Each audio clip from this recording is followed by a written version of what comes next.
Qu'est-ce que la résistance à l'insuline? En fait, ce qu'il faut savoir, c'est que l'insuline, c'est une hormone hypoglycémiante.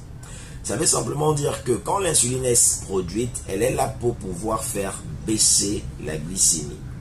Si on consomme par exemple un aliment qui fait élever la glycémie, par exemple à plus de 2, il est important que cette glycémie ne soit pas élevée longtemps.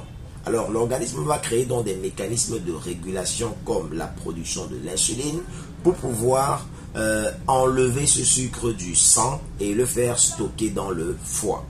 Voilà donc ce qui va se passer. Alors votre glycémie va quitter peut-être de 2 à 0,9 qui est la norme. Et quand cette glycémie va chuter, la quantité ou bien le taux d'insuline va aussi chuter à l'intérieur de votre corps.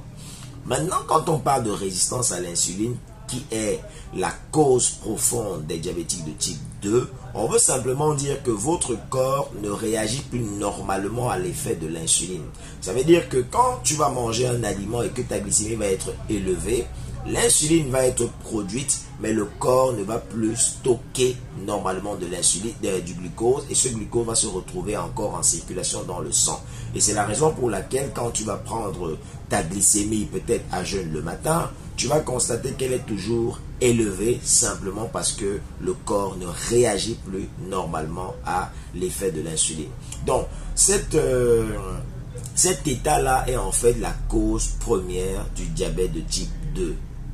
D'accord? Et dans d'autres vidéos, donc, je vais essayer de t'expliquer comment est-ce qu'on peut faire pour pouvoir réguler au mieux sa résistance à l'insuline afin que tes cellules puissent être encore plus stimulées à obéir aux ordres de l'insuline. Et ça, de la façon la plus naturelle possible. À bientôt pour une autre vidéo.